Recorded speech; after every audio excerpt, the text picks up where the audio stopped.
Thanks to the tireless work of the Godolphin Commission, the world now knows the real roles we played in the Woods tragedy. We liberated our peers from sadistic imprisonment and torture at the hands of Indira Shetty and her vicious human administration. And though it's a blessing to be exonerated after being wrongfully accused, we will continue to question why this abuse of young heroes ever happened. Thank you.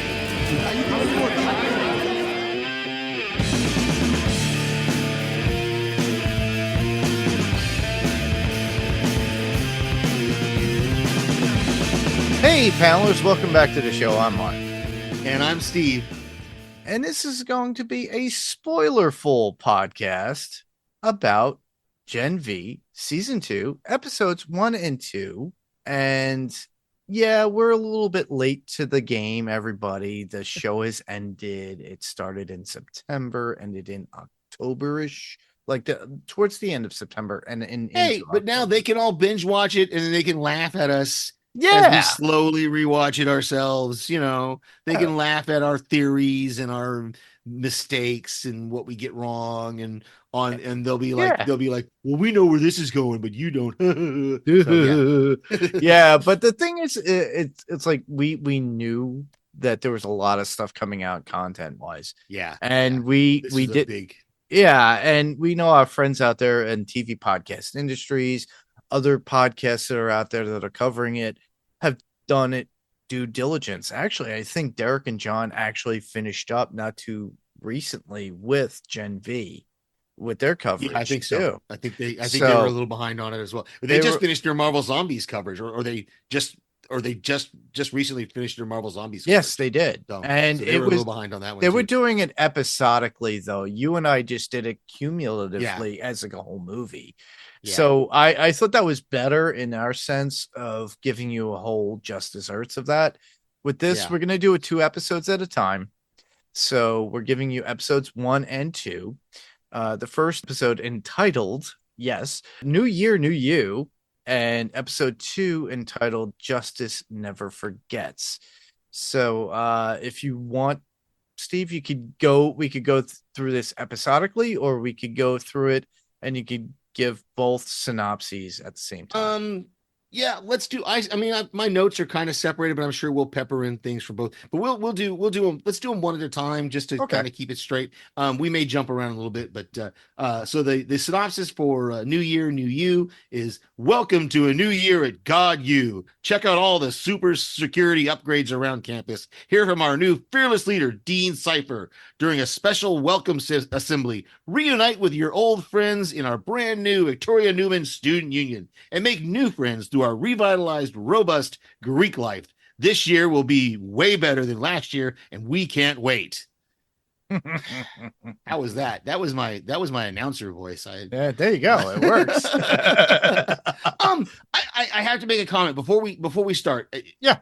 My general consensus is they basically did a whole reset of the entire first season. Like literally, almost literally an entire reset. They give us a verbal, word salad of, the Vought chemical that kills Zoops. We figured it out. We've gotten rid of it all. It's gone. Yeah. Victoria Newman's dead. Robert Singer's dead. The Guardians of Godolphin are all, what's that word? They're all cleared of any wrongdoing, and they can come back to, even Marie, once she does come back. It's like they completely reset the entire thing. And correct me if I'm wrong, because I didn't go back and rewatch. I wanted to, but wasn't there like an end credit scene where like Billy Butcher came in and saw them in their cell at Elmira? Yes. Right. That's not even a mention of that here. There's not even a mention of it. It's still there on Prime, so you can still see it. We do get to see them being accosted at the end. Emma, Jordan, and everybody else that was captured by Homelander and the other suits that were there from Vought. Yeah, I mean, there's still ramifications from what they did, but like Kate made Sam forget that he was the one that really instigated all of it. Yep. And So it kind of bugged me a little bit when I watched it the first time, because I was very confused when Yeah, I watched it the first time, because I was like, wait, what, did I miss something here? Because like they're talking about a whole bunch of stuff that happened off screen with like true. Andre and Well, stuff. the issue with Andre, unfortunately, when it came to Andre's the the the the actor who portrayed him, he died in real life.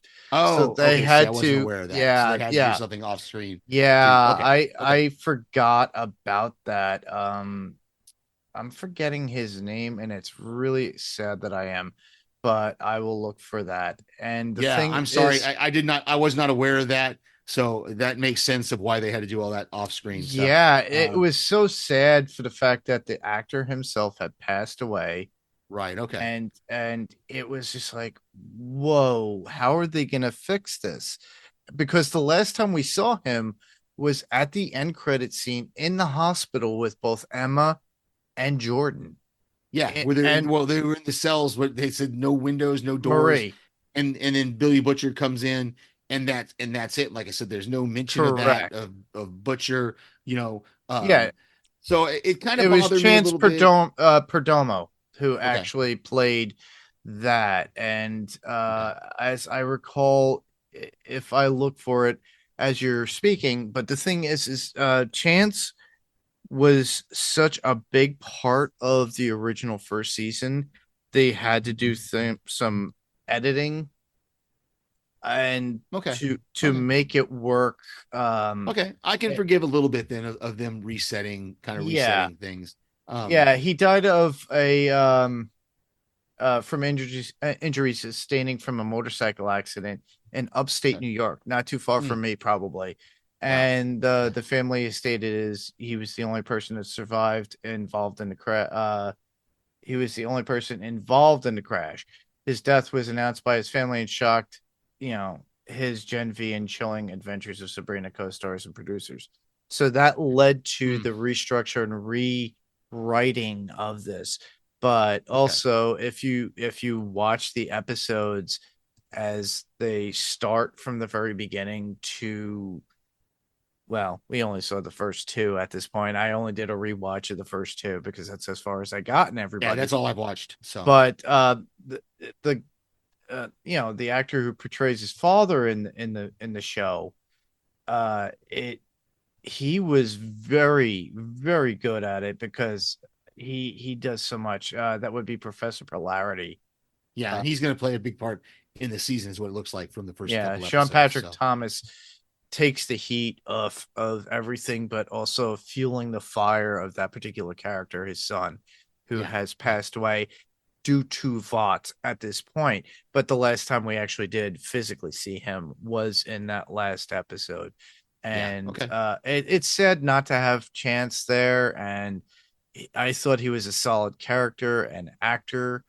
And oh my God, it's so sad that we have to lose these people in our lifetime. Yeah. And he had Hmm. a lot to offer. Yeah. Yeah. No, and like I said, so that kind of okay, that's kind of softens a little bit. Yeah, Them having to restructure it and kind of redo everything. But it still doesn't there still is a lot of things that we'll go through as we go through yeah, we're our gonna discussion of the talk episode, through because everything. Yeah. there's a lot of things that happen in this first episode Mhm. setting things up for the entire season. Oh I yeah. mean, we're seeing, yeah, go ahead. Well, the first scene that we do get, which is very, very, very cool, but very 1960s if you think about it. 1967. Yeah, There you flashback go. to 1967. We got Dr. Godolkin running to the There you lab go. where the guy, he figures out that whatever they're going to do to themselves, we still don't know exactly. There's a little mysterious, it's bit gory. It was almost too much for me, I'm going to say that, really, because it was pretty And the gory. song itself was for the time itself. It's too good to be true. I can't Yeah. take my eyes off of you, but yet their eyes were bloody and Yeah, and these everything guys are else. spewing out blood everywhere, and Yeah. it was tough, but it definitely sets up the season for us to go, okay, The we're tone. seeing, yeah, it sets the tone, and we're seeing, okay, we're going back to not the original, because we know that the 1967 is pretty late for soups actually, because there were soups going back to the 30s and the 40s. Soldier Boy Correct. and Stormfront, and those heroes all go way back to like World War II. So so we know there was other stuff going on, but this is obviously some sort of experiment these guys were doing, trying to maybe do a super soldier kind of serum. I don't know. That's what it seems like. Not to jump too ahead, but we find out at the end of episode 2 that the whole Project Odessa thing was, that Marie was born out of that project. Yes. So we don't know the details of that. We don't know what that means. We don't know if it was genetic. We do find out at the end of season 2 a little bit. There's a little bit of hint, and it's at a cliffhanger. Right, that's the thing, is at the end of episode 2, they just tell us that it was Marie, and we see that her family is there, and there was some sort of genetic, coding going on, or something that they did. It seems like, because we know that Vought was taking kids and giving them the Vought serum, right? Correct. In utero or whatever. Or all the ones that we've seen were, I guess, it might have been in utero. We don't know. Yeah. And we don't know exactly to what extent Marie was genetically engineered. Exactly. Whether it goes all the way back to, her conception, or whether it was in utero also. We don't know. Or if it was genetic from her mother and she was experimented on as well. Right. We don't know. We know that like Starlight and some of the others were experimented on as kids, were given over either, like you said, in utero, or as infants, as they were infants. Yeah. And were given serums and stuff to become superheroes. We know that. So there was a lot of setup in this episode. The one call out I like to say in the very beginning was so funny is the typical advertisements that we do get from Godalkin University and how interesting they are and how they are still there and it's like them exposing, we have our new dean, Cypher. It's an all superhero staff now, that there's no longer any humans on staff. It's only superheroes teaching superheroes. So that's a change from season 1. They had a few human professors. They don't have that anymore. Yep. It's almost like the movie Sky High from Disney, if you remember it. Sure. Yeah. That was a while ago. We got Bruce Campbell. Gym teacher. So it just shows us like that sets up all these questions for who is Cypher, what are his powers. That's everybody's asking those questions in both the first couple episodes. We still don't know exactly what his powers are. He kind of hints at him when he tells Kate, when he kind of challenges her, and he says, yes, well, why don't you try to read my mind? You wouldn't like it if you saw what's in there. So so we don't know whether his powers are some sort of mental thing or something else. Well, Kate's powers actually run even deeper than just touching somebody. She could actually do something else. Well, yeah, that's the other thing I wanted to talk about is we see in this first episode, and it's going to bleed into the second episode, of the things of their powers, the leveling up of their powers, of the enhancing of their powers. And some of it is a little, again, it's one of those things where they just make these jumps that I just don't, that they don't show us how, and again, I guess we're blending the two episodes now, because Emma, particularly Emma's powers. Okay. Correct. We see her when the guy kind of is belittling her and bullying her, she shrinks down and she gets small all of a sudden. And she's trying to get big, and she's in the bathroom trying to get big, and she can't get big. And so finally she puts on the little dress from the tiki, and just embraces her being small. And hey, who else wants to throw me and stuff like that. And but then, and this is kind of bugs me a little bit that they didn't show us, is we have this scene of her carrying this phone so that she can go, hey, she steals the guy's phone on this phone, and she's carrying this phone and she's showing it to Jordan, and then blink, and the next scene, she's big again. She's regular size again. She's regular size, but in their room, but she's eating. Yeah, she's she's in the room. She's dressed. She's like, some time has gone by. It's as if like, okay, let's shoot forward. Let's say 40 minutes of her what was it? It was Jordan grabbing her as a little person with the phone, going back to the dorm room. We don't see any of that. We don't see any of that at all. We don't see her eating. We don't see her doing anything to get big again. She's big again. And I'm just like, wasn't she just in the bathroom, like, and she wasn't able to do it? Like, it also stems from last season when at one point she grew big and she didn't have to do much of anything to do that, or even and she does that in episode 2 up where she anymore. Yeah, and she doesn't have to throw up anymore to get small anymore. Right. So she's embraced her powers at this point. She's elevated, as we saw, but in this case, it's unseen elevation of her powers. Yeah, it just kind of bugged me that they just didn't. Yeah. I mean, maybe, I don't know. For me, there's a fine line between treating us like we're stupid, but also treating the audience like we're too smart.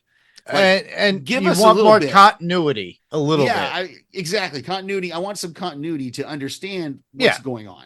I get it. Why, don't just give me a leap of suddenly going, she suddenly can figure out how to do it. Whereas before she was trying to figure out how to do it.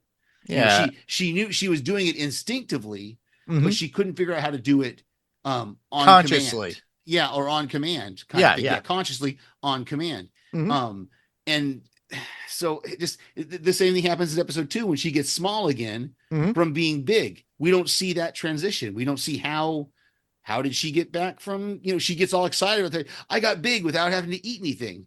Well, yeah, but then you got small again and you didn't acknowledge to us, how did you do it? Did you concentrate on something? Did you, did it? I think she's not in control of her powers. Then tell us that. But that's what I'm saying is they're not telling us either way. I know. They're not giving us either side of it. Either tell us that she's in control of it or tell us that she doesn't have any control over it. They need to have that, her saying, I don't know what I'm doing to make this happen. Right. It just happens at times. Yeah. And it's some sort of context to the point where it's like, okay, we could accept this because she can't. It's either she's super relaxed and is able to do it and think about it for half a moment, and it just happens, and then or out of the blue, just give me something. Give me something. Whether it's I don't understand. I don't know why this is happening. Writers, just give us that little nugget. Is what we're saying. Something. Yeah. I just want some sort of, like you said, continuity, consistency. Yeah. Of what, or okay. Here's the other thing. If it's not going to be consistent, then tell us that.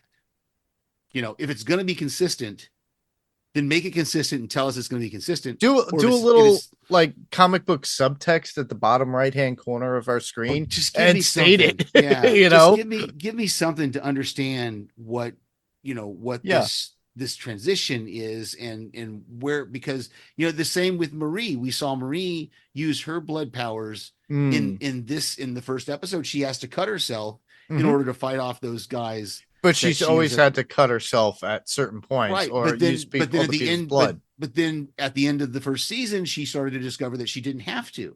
That she could manipulate people's blood just by concentrating on them. Right? Yes. What's happened to that?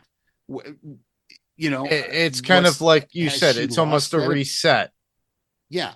And so I'm just a little confused. I like it. Don't get me wrong. I'm not.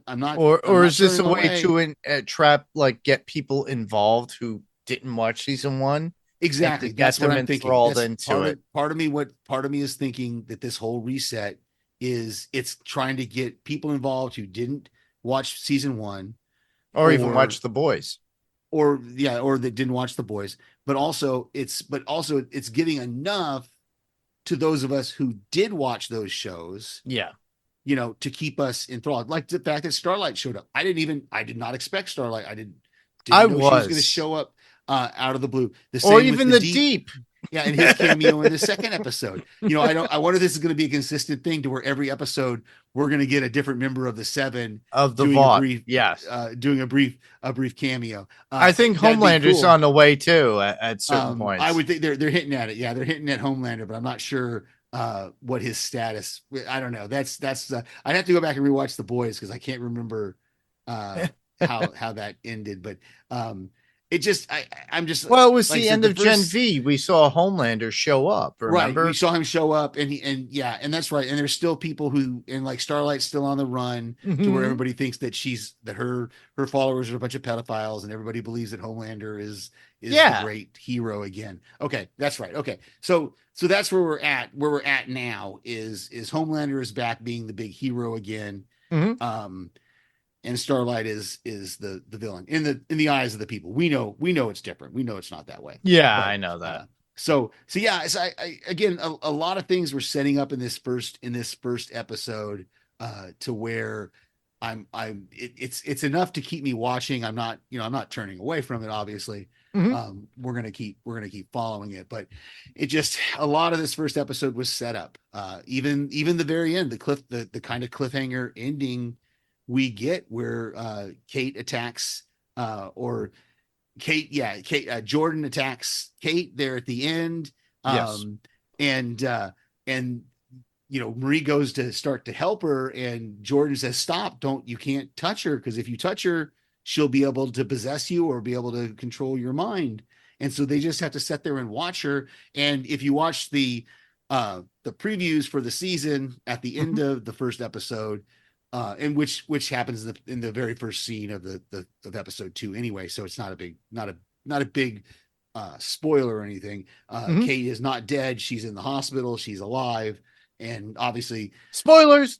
well, I mean, but that's what I'm saying is if you just watched the end of the first episode and saw the previews for the next episode, you heard Dean Cypher say, "Oh, she's not dead; she's in the hospital." Yeah, I know. So we get that already in. In fact, I put that in my notes for episode 2 to mention, and then I realized how quickly it happens at the beginning of episode 2, and I was like, well, okay, I guess it's happening right at the beginning of episode 2 where they're revealing to us that Kate is alive, she's in the hospital, and then of course we're going to see in episode 2 Kate level up. But I don't know.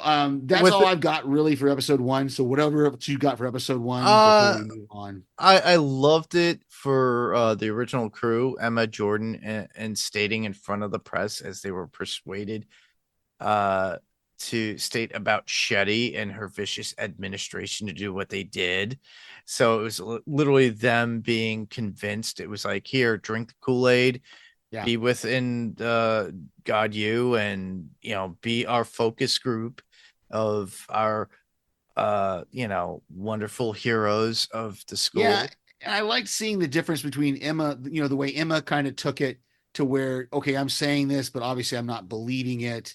And then, almost drinking herself into oblivion because she doesn't want to think about what Kate did for them to let them back in and what she did to Sam. But then Jordan taking the opposite of going, no, this is the best way for us to be safe is for us to go along to get along kind of thing. So yeah, I thought that was good too. I thought it was the frat boy scene with the guy, sucking up the beer and then shooting it back. It's in my eyes. I'm gonna get pink eye. Oh, exactly right. Oh yeah, that was nasty. I like the flipped like commercial for the movie Flip that they did with Sam. Yeah. And I thought that was interesting because that's kind of like borders on his issues with relationships and his own sexuality, I think. And this was a little callback to the movie The Switch from 1991 with Ellen Barkin, where she switches genders. She went from a man to a woman, and which was the man turned into Ellen Barkin. And then that's where this came from, because I think they showed Kate as the girl and he was, and then they flipped. It was almost like a Freaky Friday moment. Yeah. Okay. You got a better understanding of that than I did. I kind of glossed over.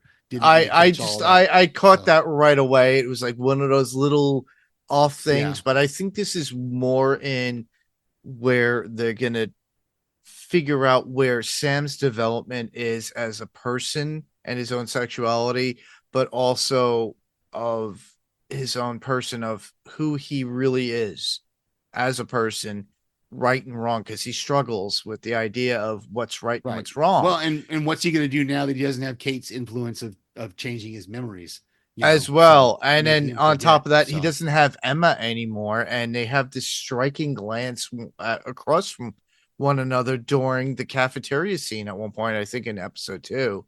And it's like she like, oh, I was with you and I was trying to help you. And ooh, ooh, it's like that kitty kind of thing, you know?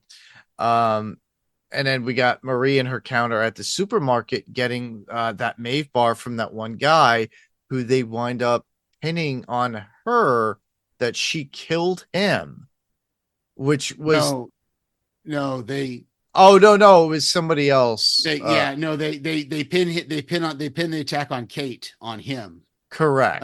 as being, and they put it as to a hero attack by the Starlighters, and that he's a Starlighter and he attacked Kate, And then even she though killed him in response. Yeah. Uh because he wound up dead. Because that's what happened. I'm trying to remember now because I have to. It was such a these two up. I mean, I know. okay, Uh that was a very difficult part to follow. I'm not gonna lie. it was. It ended up not really meaning anything because Cypher knew who really attacked Kate. Yes. He was definitely indicating that he knew that Marie and that it was Jordan Marie and Emma were there. Yeah. Yeah. So he knew that it wasn't true. And no, Dog killed that guy. Dog shot that guy. Yes. The dog hunter. The guy. dog hunter. That's what you had me. You had me confused. Yeah, no, the dog hunter, the dog guy, Dog Knot, whatever his name is. He supposedly hunted that guy down, and he's the one that shot and killed him. Yes, but they blamed it on. But they blamed the whole attack on Kate on that guy, and then Dog Knot killed that guy. So there was no way to check up on the story. So that kind of ended. And Dog was gone too at that point. And Dog Knot. We haven't seen him since they showed that little clip of him saying how he shot and killed the guy. I don't think we see any other thing of him in episode 2. I like that Emma goes back to the Andersons' homes and meets up with the professor himself. Mm-hmm. Yeah. I thought he it ends was up coming to the school. Yeah, I thought he ends up coming to the school and going to be a professor there to help. And he helps Emma get into the records room where they find all the Nazi stuff. Oh, and yeah. Now we're getting into episode 2. Yes. So have you finished all your stuff for episode 1? I want to make sure. Yeah. We already got through. You already mentioned Kate with the cliffhanger ending of she was possibly dead, but she's not really dead. Yeah. We didn't really talk about Cypher and how he took her one arm and was ready to put it into the blender like Goonie style. Yeah, before she agreed to return to school and not rock the boat, not shake things up. Yeah. So yeah, I thought all that was really great. Marie coming back and trying to do her apology video. Oh God, that was so hard to watch. was just her trying to get the words out, and well, at least you did it without crying this time, and all was. I love, and what the only quote I have from either episode 2 though was when they are doing that filming and when they get ready to do one of the final takes, and Emma says, "Okay, give me more, but less."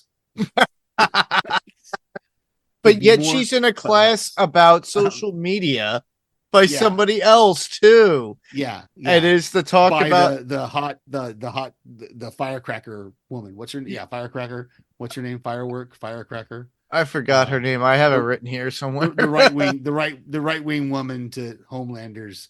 Modesty Monarch. That's her name. Oh yeah, no, she's one. I'm sorry, yeah, she's the one doing the class, but Firecracker is the one who's doing all the news. Reports. Yes, Firecracker is the new conservative almost show, almost like what we got from The Boys. From I'm forgetting her name, and I have it right here in front of my face. Where is she? I try to keep everybody's face in there in front of me. I liked it while you're Stormfront. Doing that. Yeah. Stormfront was originally who we Stormfront. found out to be a white Nazi. supremacist. Yeah, white supremacist Nazi.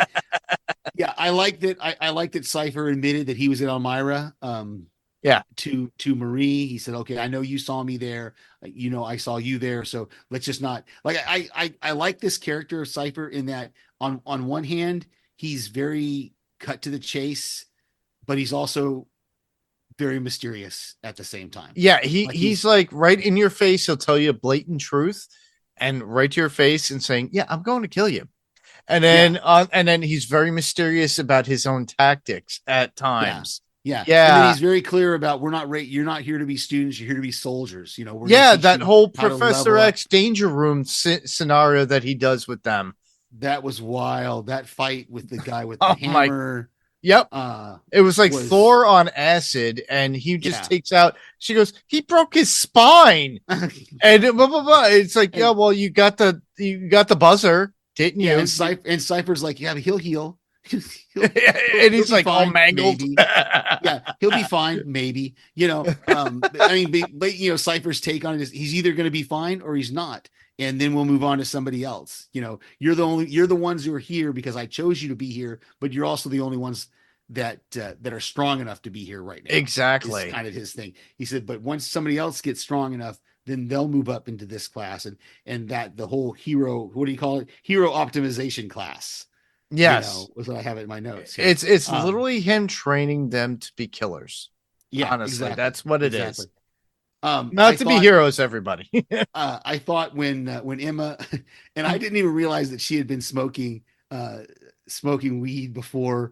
She and Professor Polarity went to the records room. Oh, her acting high was just hilarious, especially with the member. With the member, yeah. Oh, I know you. I remember you. I watched all your movies. I watched all your shows, and she's reciting them. Yeah, she was great. And they find that room with all the Nazi stuff in it that obviously is a hint to Stormfront. Yes. There, and she finds the Odessa file and then gets big all of a sudden, and she's all excited because she got big. But then again, like we talked about, she gets small again without any kind of pretext. She just gets small again. It was probably the weed. Maybe. I don't know. It relaxed her. I thought when we see Marie and Jordan hook up, I thought it was an interesting choice of music to be the outfields. Yes. I just want to use your love. And it was a female singer cover of the outfield. Yes. It took me a second as I'm listening to it, I know that song, but that's not the right singer. It's like, because I'm so used to hearing the outfields version of it. I don't think I've ever heard a cover of that song. I've definitely not heard a cover of that song by a female artist. So that was interesting. I don't know if you've got that in your notes anywhere. No, I didn't. I'm glad you brought it up. I didn't do any needle drops, unfortunately. But I thought that was interesting. I thought that was interesting too, that, at the beginning of that whole little makeout session and hookup session, Jordan asks, this is okay. And Marie's like, of course, anything you do is okay. And then at the end of it, she switches back to male Jordan. Yeah. And they start kind of, hooking up again as that. So I don't know if that's going to be a weird throuple. I don't think it's a throuple. It's the same person, just two different versions, because we saw Jordan do that midway through the Danger Room experience. I know, but what I'm saying is, but we've never seen her do that with a partner. We've never seen her do that with a sexual partner before. So that's why I'm calling it a throuple. That's what I'm calling, because it's three different people. Just one of them is in the same body. One of them is in the same body, but it's still three different people. So it works. I don't know what you would call it. It was weird, no matter what. But well, the show is all weird. We all know this. Yeah. I do like the fact that Emma seeing Rufus in the cafeteria. I thought that was hilarious. And then calling him out on not having a penis and having to pee while sitting down. Him stating that it feels comfortable. Comfortable. And she stopped Rufus's bad behavior at that point, like shuts him down. And then Andre's dad, obviously, Professor Polarity coming in and to Emma's aid at that point, and that's where they get their whole little conversation. He even says, she goes, I'm on Adderall, I'm on this because he doesn't realize it, and then she realized he's on their side, so she sees that he's going more extremism, Yeah, but he's they going way need, more extreme. I'll burn this place to the and ground. she wants it more subtle, so they're trying Yeah, to make it work in between, and that's why they do the break-in. And they yeah, get the yeah, information, and they get Marie's file, which I thought was amazing. And then yeah. you could see Marie's face. We don't get to see the whole file, I but was so we tempted to go on. I was watching when I was rewatching this the other day for my second viewing of it. It was hard not to go to the next episode. So I was like, I know, I could just take a peek. Just let me I could see just do it everything. one. Just no, I'll wait until Mark and I talk about it, and that way, Yeah, and then I'll wait to listen to anybody else's coverage of it because I don't want to get tainted by somebody else what they thought. But I know. yeah, that ending where she's reading that file and we see that picture of her and her parents Yeah. there, going, whoa, that was just a heartbreaker for one thing, because knowing what she did to her parents, what she, by accident, obviously, but still. Um, oh, And I love the 2 and 2 thing from Sam at the fraternity house where he's kind of a little bit out of it. He was doing drugs too, but we mhm. got the deep there and he's doing the whole induction ceremony for Yeah. that frat. And they find out that Sam finds out that Emma took this guy's phone. The guy was there. And he goes, yeah, she used it to get an Uber to Weehawken in New Jersey. And then And he puts then it together that they were in Weehawken. Yeah. yeah, With what happened to Kate. yeah, I Yeah. thought that it's good that they did it collectively to get this information out there. Now, mind you, there's always a little bit stuff, and like you said it before, with the first episode of the season, there was stuff missing off screen. Mhm. Now, within this one, we get a little bit more, but not too much is missing. But there's always something missing. Yeah. But Yeah. we at least were able to follow the story at this point. I think it was a hiccup because of everything that had happened when we lost the actor who played Andre, and it's a sad thing. So they had to do a lot of rewrites. They had to figure out how are we going to get this story. I'm sure they had something in place and involved within the very beginning, and then they had to rewrite it because he was probably part of that picture. And I'm pretty Yeah, sure that's where they like I went. said, you schooled me on the fact that the actor had passed away. So obviously they had to do Yeah, probably some major rewrites of the season, and at some point probably maybe Sam ended up, I don't know. We'll find out as we go through the season. I know there's some big, from what I remember, the clickbait news stuff that I saw. mm. There's going to be some big revelations that are to come Oh yeah, here in the next few weeks as we watch the next 6 episodes. 8, right? It's 8 total, I think. I believe so. Yeah. Yeah. So, but Uh, I'm that's all I got for these Same two here. episodes. I know it's Yeah, short. It's a little kind of short, but these 2 episodes are really setting us up for the season. I'm intrigued. I want to see what this Project Odessa is. I want to see how deep it goes. I want to see what happened to Dr. Godolkin after, because it doesn't, he doesn't pull the fire alarm there in that flashback in the first yeah. episode. There's got to be some Um, sort of follow up to but that we that we got it. have We to got to see. get something about him because we know he's still he lives through that 1967 experience apparently. So is he still around? What's he doing? Again, what does Dean Cipher have to do with it? What are his powers? Um, so Yeah, I'm he's like I'm Mr. pleasantly intrigued. Sinister. There's enough there in these first 2 episodes to keep me hooked, to Yeah, keep me going. But again, I'll just reiterate what I said at the very beginning is I was kind of bothered by the reset. I'm not as bothered by the reset now because obviously yeah. they lost an actor. Had to do some retooling and stuff. So yeah, I'm ready to push on and see what the rest of the season has to offer us. I'm excited to see where it's going to go from here. All right, cool. I have no additional notes. I pretty much brought up everything I thought of. The only thing I have here are 3 quotes Yeah, from this particular episode, which I thought was pretty funny. It was Cypher to Marie saying, "Your guilt must be at masturbator levels, but it's not your fault." And that was regarding what had happened and why she came back yeah, and to the school. The next one would be Modesty Monarch. That would be the woman where they were she was like the social media guru. Yeah, social media guru, and she was trying to get Emma because Emma had the second biggest social media presence on, or Kate. Was it Kate? No, Emma. No, it's Emma.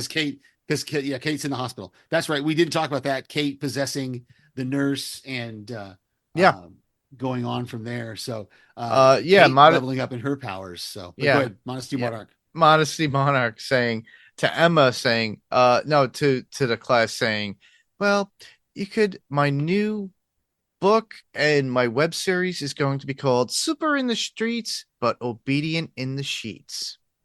And that's about her monologue about her web series. Yeah. The last one I would have would be to Jordan, saying everything and anything you do is okay. And that was after that little bit of lovemaking. Yeah. That whole tryst, as you would call it. A throuple. Yeah. But that's all I have within it. As far as you guys know, next week we'll be covering this as we usually do. So we're going to continue on with Gen V season 2, but we're going to cover episodes 3 and 4. I don't have those episodes titled or titles or anything like that. I didn't look them up yet, so. But we will be talking about that. I will definitely put in some sort of post regarding that, so you guys send in some feedback. Right now in the podcast, as we come closer to the end, podcast recommendations. Do you have any? Yeah, I haven't listened to the first episode yet, but I listened to the preview for it. I'm kind of excited. Nathan Fillion and Alan Tudyk have started a podcast called Once We Were Spacemen. Yep. It comes out on Wednesdays. They published their first episode, and I guess the second episode is available if you get on their Patreon. I'm not on that yet, but so yeah, check out Alan Tudyk and Nathan Fillion, Once We Were Spacemen. Yep. Yeah, and if you guys don't know what that's about, trust me, you'll know. I would always recommend our friends here on the Pirate Core Entertainment. That would be Becky and Mandy when they're doing their coverage of it. Welcome to Derry on What's On Tonight. So check that out on the piratecoreentertainment.com website. So check that out. Also, Podcastica is doing their own version on Wax Episodic with both Karen and Jason. So check that out as well. Just a little cheap plug. Jason and Sean. Jason and Sean are doing the It. Welcome to Derry. Jason and Karen are doing Pluribus. Oh, well, that's a good one. All right, that's another one to plug too. Yeah. Pluribus. We're not covering that, but I am watching Pluribus. So yeah, the It Welcome to Derry is also available, I believe, on House Podcastica, because it's not just a Patreon only one. It's also available on House Podcastica. Yes, because HBO has, and I think they published the first episode on Strange Indeeds. Just as a teaser for people, because I saw it come out on my. Oh yeah, because we got a teaser of Stranger Things for you on YouTube. If you go to Netflix on YouTube, but because it's Sean with Jason for It. So cool. Sean was the original host with Rima on Strange Indeed. So. Yep, that is true. All right, so like I mentioned before. You could submit your feedback. I haven't posted anything yet. I didn't post anything about Gen V yet. The reason why is we knew we were going to get around to it. Just didn't know when we were going to get around to it. So we're going to get to you this at least weekly. This week, you're getting this particular episode. The following week, you'll get episodes 2 and 3. Following that, 4 and 5. 3 and 4. 1 and 2. We're doing 1 and 2 today. Yep. Come on, Mark. Get with the program. I can't today, count. 3 and 4. It's easy. They go. 3 and 4 next week, and then maybe 5 and 6 the week after that, and then Thanksgiving. Then we run into Thanksgiving, so we might have a little bit of a. We might postpone it. Might have a postpone because I'll be out of town for Thanksgiving. Yeah. And we'll be out of pocket for about a week there. That's fine. We'll find something to fill it in. Yeah. Maybe an Invincible episode with me and Jamie. Hopefully, I can do within the week. So, we got to get back into that and finish up the Invincible series. But you could easily send in feedback. Go to our Facebook group, facebook.com/panels to pixels. As I said, and I've always said, you could send it in the messenger thread that is on the messenger group that's on Facebook. It's fine. We'll get them. You could also email us at panels2pixels1@gmail.com. Panels2 is spelled out to pixels and the number 1@gmail.com. Just write out your thoughts. We'll, read them on the next time when we come on, or it doesn't matter what particular episode you're sending in that feedback for, we'll still read it. Yeah. And then on top of that, we can be found on YouTube. We can be found on Instagram. What's on Facebook is on Instagram. So literally all you have to do is send in feedback. We'll get it no matter what. And then, if you really feel the need, you could record yourself.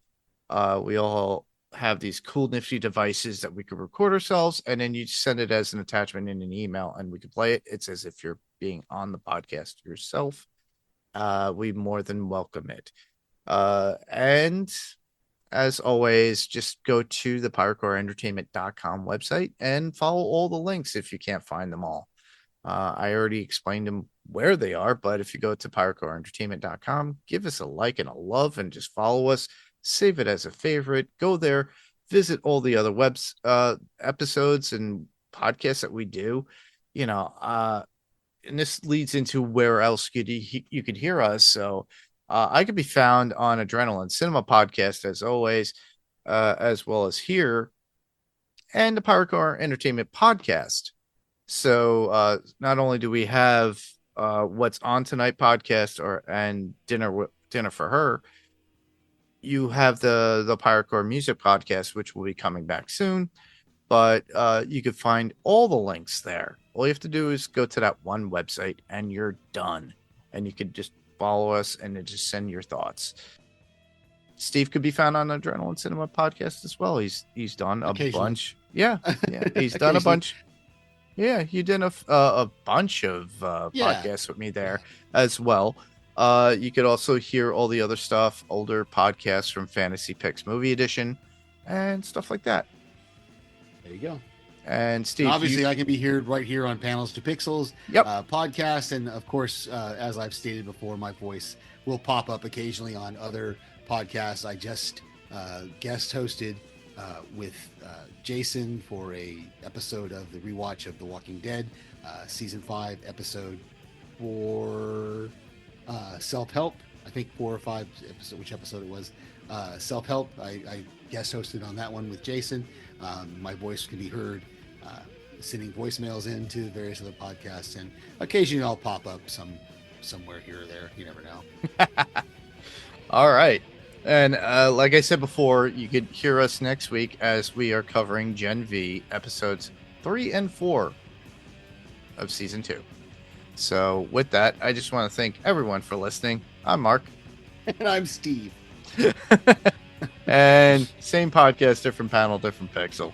And this is Panels to Pixels podcast. And we'll see you guys on the next panel. Goodbye, everybody. Good night, everyone.